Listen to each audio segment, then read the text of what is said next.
네, 안녕하세요. 더드라이브 조창현입니다. 제가 오늘 소개할 차 바로 옆에 있는 차인데요, 굉장히 뜨겁고 인기가 많은 그런 차입니다. 르노의 아르카나 이테크 하이브리드 차인데요, XM3라는 이름으로 인기가 있었고 잘 팔리던 그런 모델이었습니다. 르노로 일단 회사명이 바뀌었죠. 그러면서 이 차의 수출명이 아르카나입니다. 아르카나라는 그 이름을 그대로 한국에 출시를 했죠. 차명이 바뀌면서 몇 군데 좀 디자인 변화도 있었고요. 그러면서 일종의 신차 효과 덕분에 이 차가 갑자기 좀 더 많이 팔리는 그런 분위기입니다. 올해 1월서 5월까지 누적 판매량이 4,844대인데요. 작년에 같은 기간 대비 한 10% 이상 판매량이 증가한 그런 수치입니다. 하이브리드 모델이 60%를 차지할 정도로 굉장히 하이브리드에 대한 관심이 높습니다. 일단 외관을 좀 살펴보시면요, 아르카나로 바뀌면서 이 로장주 엠블럼을 한가운데 딱 뒀습니다. 이 로장주라는 말이 프랑스 말로 마름모라는 얘기인데요, 흔히 봐왔던 그 로장주 심볼하고 약간 다르죠. 조금 더 현대적으로 기하학적으로 이렇게 해석을 해서 디자인을 이렇게 바꿨습니다. 여기 그릴을 또 보시면 그릴의 디자인도 이렇게 마름모의 반쪽 디자인을 했습니다. 또 하나 전면부에서 또 특징이 있는 게 공기 흡입구입니다. 여기 보시면 이 지금 금색으로 포인트를 줬는데요, F1의 디자인을 그대로 좀 따와서 적용을 했다고 합니다. 그래서 이렇게 좀 멀리서 보면 조금 더 블레이드 범퍼나 이런 것들이 역동적으로 보이고, 그러면서 금색으로 이렇게 포인트를 둬서 조금 더 세련된 그런 느낌을 이렇게 줬습니다. 이 주간주행등과 이 헤드램프 다 LED고요. LED로 이렇게 만들었습니다. 지금 측면부를 보시면 전면과 마찬가지로 이렇게 금색으로 포인트를 뒀습니다. 중간중간에 여기에 지금 휠도 금색으로 포인트를 뒀는데요, 이게 이 차의 디자인 패키지를 선택을 하면 이렇게 포인트가 들어간 금색으로 그런 디자인을 우리가 얻을 수 있습니다. 그리고 휠을 보시면 이 차는 17인치에서 18인치 둘 중에 하나에 선택을 할 수 있는데요, 이 차의 경우는 18인치입니다 2555R18, 여기에도 로장주 엠블럼을 딱 가운데 예쁘게 장착을 했습니다. 검은색 휠에 금색으로 이렇게 딱 포인트를 두니까 뭔가 굉장히 역동적이면서 고급스럽고 또 터프한 이런 이미지도 있습니다. 그리고 역시 유럽차답게 이 휠하우스를 단단한 플라스틱으로 이렇게 만들었습니다. 유럽차들의 특징이죠. 이런 걸 적용함으로써 돌이 튀거나 이런 걸 방지하는 굉장히 실용적인 그런 디자인이라고 볼 수가 있습니다. 연비를 한번 좀 잠깐 살펴볼까요? 복합 연비가 17.0입니다. 온실가스 배출이 93. 이게 100 이하면은 좋은 거죠. 그래서 93이면 굉장히 양호하다 이렇게 볼 수 있고요.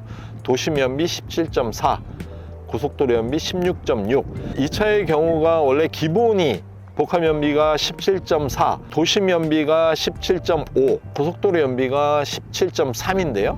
이 차의 경우는 그보다 더 연비가 나쁘죠. 그 이유는 18인치 타이어를 끼웠기 때문에 그렇습니다. 원래 이 차의 기준은 17인치 경우 17.4다 복합 연비가 그렇게 보실 수 있습니다. 후면 디자인도 상당히 부분 좀 업그레이드가 됐습니다. 여기 보시면은 똑같은 디자인의 로장주 엠블럼을 한가운데 딱 적용을 했고요, 아르카나 이 차의 이름을 한가운데 이렇게 띄워서 적용을 했는데, 사실은 과거에 이쪽에 XM3라는 이름을 여기다 딱 박았었죠. 이름을 없애고 이 한가운데로 좀 디자인 변경을 했고요. 그리고 지금 여기 보면 투명한 크리스탈 형태의 디자인의 이 테일램프를 적용을 했고요. 그리고 그 밑에 보시면 이게 디자인 패키지를 선택을 했을 경우 여기에 금색으로 여기 또 포인트를 두는 이런 모습입니다. 르노의 그런 디자인 특징 중에 하나가 과거부터 이런 디자인을 많이 채택을 했는데, 마치 여기가 배기고 있는 것처럼 이렇게 이런 디자인을 좀 르노가 선호하는 그런 디자인 중에 하나입니다. 또 이 밑에 보면 이테크 하이브리드 이렇게 표시가 딱 돼 있고요. 그 이외의 디자인들은 후면부 과거의 XM3랑 거의 흡사하죠. 트렁크 리드를 보시면 트렁크 끝이 이렇게 나와서 쏙 들어가게 이렇게 돼 있습니다. 이런 디자인을 하면서 다운포스를 주는 리어 스포일러 역할을 하는 그런 디자인입니다. 한번 트렁크를 한번 열어보겠습니다. 전동식이 아니죠. 이 트렁크의 용량은 487리터인데요. 지금 딱 여는 순간 와, 트렁크가 크다, 이런 느낌이 탁 듭니다. 그리고 이걸 열어보면 네, 여기에 히든 또 숨어있는 그런 공간이 있습니다. 여기에 뭐 귀중품을 넣어놔도 되고요. 그리고 또 열어보시면 네, 여기 이제 이 밑으로, 과거에는 이쪽에 이제 뭐 스페어 타이어가 들어갔는데 최근에 스페어 타이어를 넣지 않죠. 그 대신에 이제 이 차가 하이브리드 차이기 때문에 앞쪽으로 하이브리드 배터리가 들어가고요. 스페어 타이어는 빼고 펑크 킷이 들어가 있습니다. 네, 이런 디자인이고요. 네, 트렁크가 이렇게 깔끔하게 되어 있고요. 이 동급 차 중에서는 트렁크가 굉장히 큰 편으로, 특히 이 차를 아이를 태우고 다니는 여성분들이 좋아하는 이유가 바닥이 높습니다. 그래가지고 짐을 실을 때도 허리에서 딱 이렇게 내려놓기도 편하고, 장보기 할 때 이런 짐 실기도 굉장히 편하다. 네, 이런 얘기가 많이 있었습니다. 그래서 뭐 이런 좀 장점이 있다, 이런 얘기가 있었죠. 하나 좀 아쉬운 거는 전동 테일게이트가 아니어서 전동식이면 더 좋지 않을까, 뭐 이런 생각도 드는데, 또 이 차의 가격이 있기 때문에 전동식까지 기대하기는 조금 무리다, 네, 이런 생각이 듭니다. 네. 외관은 이 정도로 살펴보고요. 실내를 좀 한번 보겠습니다. 네, 눈에 탁 들어오는 게 보스 오디오. 대중차고 또 작은 차인데도 오디오를, 보스를 이렇게 끼웠습니다. 또 이런데 무늬인데 이런 스티치를 넣어서 고급감을 줬죠. 나름대로 굉장히 신경을 많이 쓴 그런 디자인입니다. 오늘 한번 닫아보겠습니다. 시동을 켜보면요. 하이패스 카드가 삽입되어 있지 않습니다. 네, 지금 보시면 여기에 계기판이 10.25인치 그런 디지털 계기판을 적용을 했고요. 이 계기판을 보시면 한가운데 내비게이션이 있어서 시선을 딴 데로 두지 않아도 상황을 볼 수가 있고요. 좌측으로는 속도계, 우측으로는 자동차 상태를 볼 수 있는 그런 디스플레이 창, 작은 게 있습니다. 이 차를 아까 기름을 꽉 채웠을 때 820km를 달릴 수 있다 이렇게 표시가 돼 있었는데요. 지금 잠깐 한 30km 정도 달리고 이렇게 찍었는데 790km를 앞으로 더 달릴 수 있다, 이렇게 표시가 돼 있습니다. 만약에 리터당 1,600원짜리 휘발유를 넣는다 시면은 96,000원을 넣으면 거의 뭐 800km 이상, 완전히 꽉 채우면 1000km 가까이 타지 않을까, 한 번 주유에. 효율이 아주 뛰어난 그런 차입니다. 또 옆으로 보시면 이게 인포테인먼트 창인데요, 9.3인치입니다 태블릿 PC처럼 약간 이렇게 세로형인데, 잠깐 좀 보여드리겠습니다. 내비게이션의 크기가 이 정도로 보이고요. 켜고 운전하는데 크게 무리가 없이 시야에도 잘 들어오고요. 보기가 아주 좋았습니다. 그리고 또 보시면 안드로이드 오토로 휴대폰과 연결을 해서 음악도 듣고, 휴대폰에 있는 전화, 연락처, 문자 이런 걸 또 이 안에서 구현을 할 수 있게 이렇게 되어 있습니다. 굉장히 좀 편리하게 되어 있고요. 그 밑으로 보시면 이렇게 피아노 버튼이 있어가지고 여기는 열선 시트, 통풍 시트를 이렇게 조절할 수 있고, EV 모드, 이 차가 배터리가 충분히 충전이 돼 있을 때는 only EV 모드로만 달릴 수 있다, 이 버튼을 누를 경우 그런 표시입니다. 그 위에 이런 버튼들, 여기 주차 보조 시스템이 있고요. 여기는 360도 뷰를 보여주는 그런 카메라가 있습니다. 여기는 조수석, 열선, 통풍 시트가 있고요. 또 그 밑으로 보시면 이게 제가 굉장히 좋아하는 그런 디자인인데, 공조를 직관적으로 이렇게 조절을 할 수 있습니다. 여기는 바람 세기, 온도, 뭐 방향 이런 걸 한 방에 조정을 할 수가 있고요. 그 옆에 앞유리 성에 제거하는 이런 여러 가지 기능들 이렇게 있습니다. 그 밑으로 보시면 휴대폰 충전 단자입니다. 무선 충전기죠. 이렇게 올려놓으면 이렇게 휴대폰 충전을 시작을 하고요. 그 밑으로는 시가잭 이렇게 있습니다. 그 또 옆으로는 스마트 기기랑 연결을 할 수 있는 그런 잭들이 이렇게 자리를 하고 있고요. 젊은이들의 또 인기 있는 포인트 중에 하나가 이 기어 노브입니다. 마치 아우디의 기어 노브랑 조금 닮은 느낌도 있는데요. 이착륙할 때 비행기의 그런 노브랑 상당히 좀 닮아 있습니다. 차주들이 이거에 대한 그런 만족도가 높다, 뭐 이런 얘기를 또 하고요. 그 밑으로 파킹 버튼이 있습니다. 그 밑으로 이렇게 핸드브레이크가 있고요. 또 전자 파킹이죠. 그리고 옆에 2개 컵홀더가 이렇게 되어 있고요. 또 보시면 여기는 작은 이렇게 수납함이 있습니다. 제가 또 이 차의 실내에서 가장 좋아하는 부분 중에 하나가 이 핸들입니다. 감촉이 굉장히 좋고요. 살짝 D컷에 3스포크가 있는데 이런 D컷의 느낌이 제가 좋아하는 그런 스티어링 휠들이 몇 개 있습니다. 폭스바겐 골프 그리고 기아의 K3 과거에 있던 그 휠도 저는 운전할 때 굉장히 편한 느낌이 있더라고요. 또 이 휠도 두께도 적당하고요. 그러면서 손에 좀 착 감기는, 그리고 이 가죽의 질감이 또 굉장히 좋습니다. 여기 또 타공 가죽을 써서 중간에 느낌도 굉장히 좋고요. 또 보면 이렇게 카본으로 중간중간에 이렇게 포인트를 뒀습니다. 때도 안 타고 뭔가 좀 고급스러운 그런 느낌을 줍니다. 네, 한번 2열을 좀 보겠습니다. 아르카나 2열 크기가 2열은 역시 이 차가 뭐 소형 SUV니까 그렇게 넓은 편은 아닙니다. 여기 보시면 제가 180이 조금 넘는데 무릎이 약간 달랑말랑 할 정도, 그 정도고요. 공조가 양옆에 따로 조절을 할 수 있게 이렇게 되어 있고요.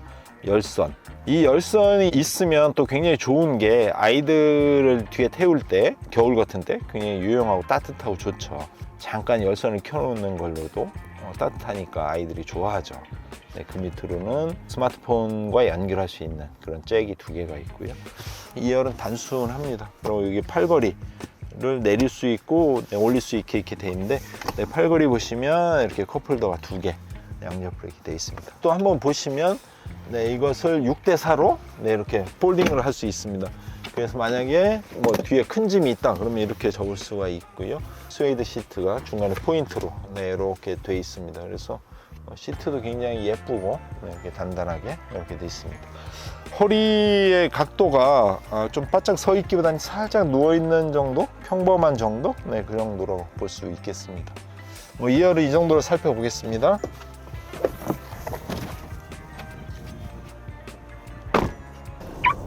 아르카나의 주행 느낌 중에 가장 먼저 떠오르는 것은 서스펜션이 생각보다 좀 단단한 느낌이다, 이런 겁니다. 미국 차들의 스타일은 서스펜션이 좀 무르고요, 유럽차의 스타일들은 서스펜션이 좀 단단한 편입니다. 왜 그러냐면 유럽 차들은 멀리 장거리를 여행을 하면서 푹신하고 편안한 이런 걸 선호하죠. 근데 유럽 같은 경우는 뭐 장거리 이동도 물론 있겠지만 골목길 빠져나가고 도심지 이렇게 짧게 주행하고 작은 도로에 주행하고 또 예리한 주행 골목 빠져나가면서, 그래서 서스펜션이나 이런 걸 좀 꽉 조이는 편입니다. 그래서 서스펜션이 좀 단단하다, 유럽 차가 미국 차에 비해서. 한국 차나 일본 차는 그 중간이면서 미국 차의 스타일을 따르죠. 왜냐하면 과거에 수출을 미국으로 많이 했기 때문에 북미에서 자동차를 만드는 것부터 또 시장까지 북미 시장을 겨냥을 했기 때문에 한국 차나 일본 차들은 서스펜션이 조금 더 부드러운 쪽에 가 있다, 그렇게 보시면 되는데요. 이 차 같은 경우는 이제 조금 더 느낌이 단단한 그런 유럽 차를 타는 느낌이다. 그래서 제가 이 차를 타고 과속 방지턱이나 이런 것들을 넘을 때 서스펜션이 너무 무르면 약간 좀 불편한 감이 있거든요. 근데 그런 좀 단단하게 넘을 때 이렇게 살짝 속도만 좀 줄여주면 충분히 이렇게 타고 탁탁탁탁 넘어가는 이런 느낌이 있습니다. 그리고 좀 살짝 통통 튀는 듯한 그런 탄력 이런 게 좀 느껴지는 그런 서스펜션입니다. 이 서스펜션이 좀 단단한 차들의 또 좋은 특징이 뭐냐면 핸들링이 어느 정도 정확하다는 겁니다. 날카롭고 예민한 핸들링이 가능하다는 얘기죠. 이 아르카나 역시 이런 느낌이 딱 있습니다. 그리고 아까 잠시 설명을 드렸었는데 스티어링 휠의 이런 촉감, 이렇게 주행할 때 이런 느낌, 이런 게 굉장히 좋습니다. 그래서 운전할 때 좀 재미가 있는, 마치 큰 고카트를 타는 그런 것처럼 예민하고 재미있고 핸들의 느낌도 아주 좋습니다.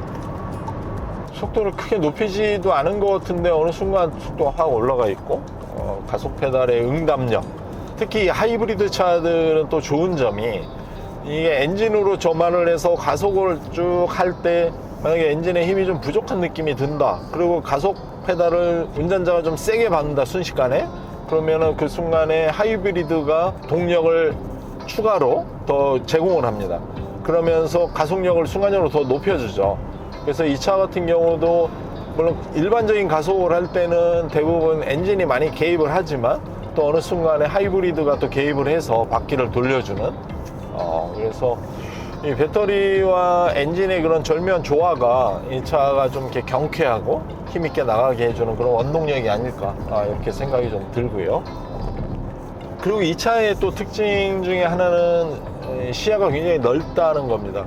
쿠페형 SUV이기 때문에 차체가 일단 높죠. 높은 데다가 시야가 굉장히 넓습니다. 그래서 운전을 할 때 시야가 답답하지 않고 먼 길까지 잘 보이고 또 좌우 측면에 있는 차들이 시야에 좀 쫙 들어오는 이런 느낌이 듭니다.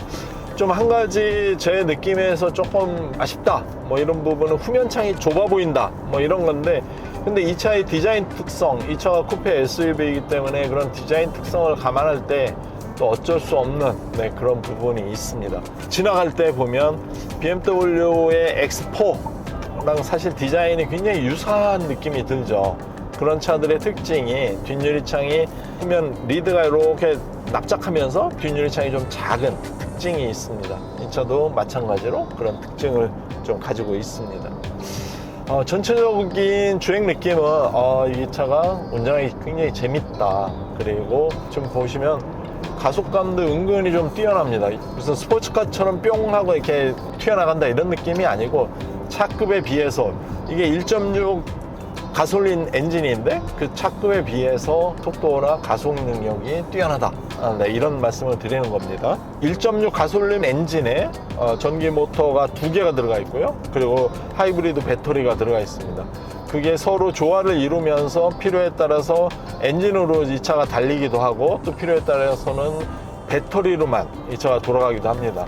그리고 어느 순간에는 가속 페달에서 발을 딱 떼면 브레이크가 에너지를 회수를 합니다. 그래서 회수된 에너지를 배터리에 저장을 해서 움직일 때 동력으로 그 배터리를 씁니다.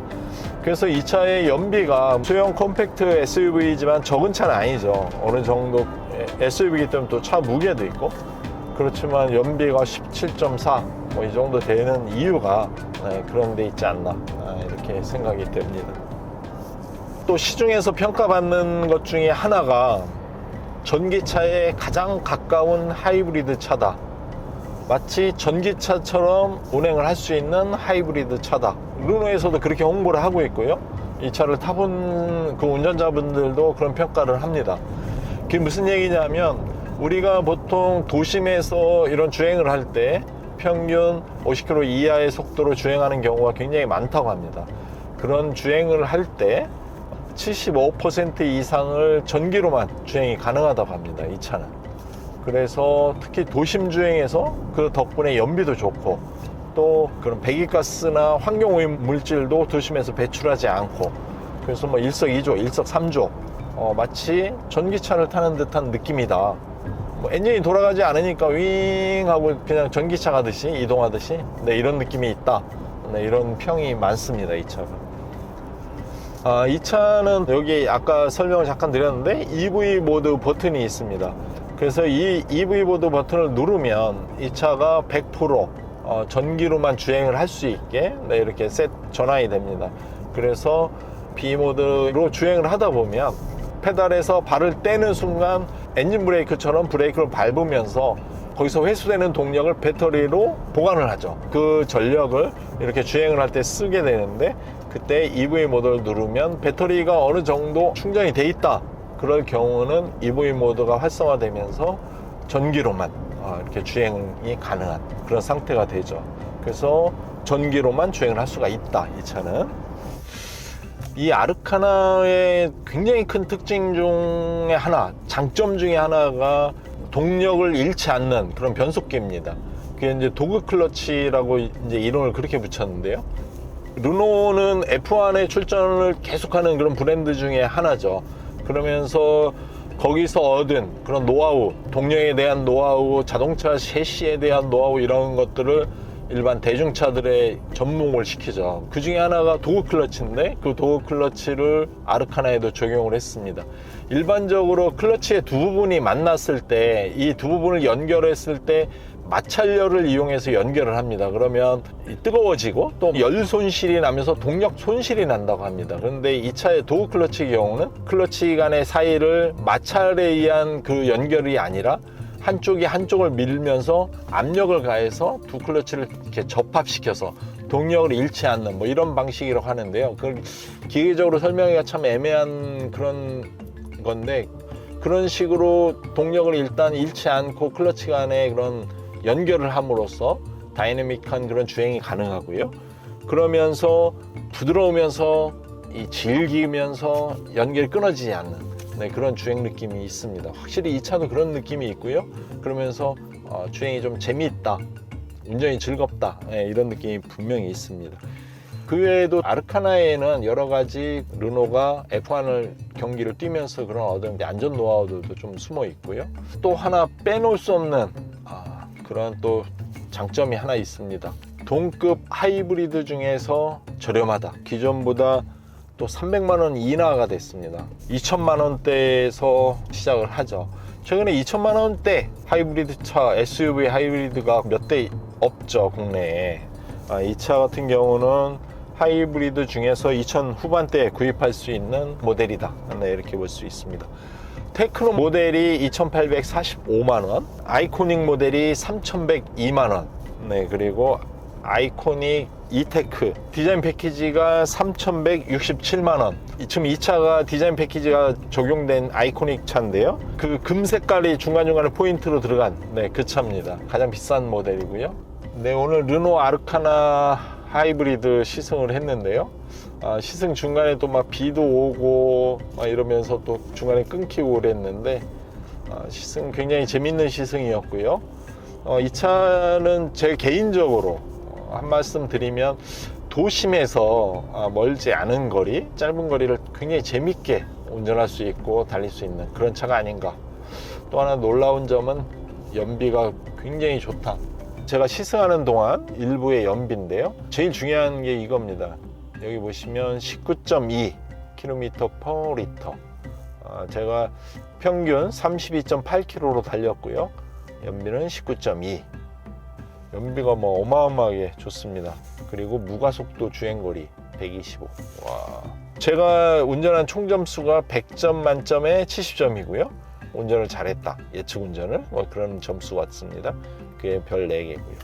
가속은 조금 심하게 해서 별 3개 이렇게 된 것 같습니다. 19.2 연비 막 어마어마하게 좋네요. 이런 차 19.2면 정말 탈만하죠.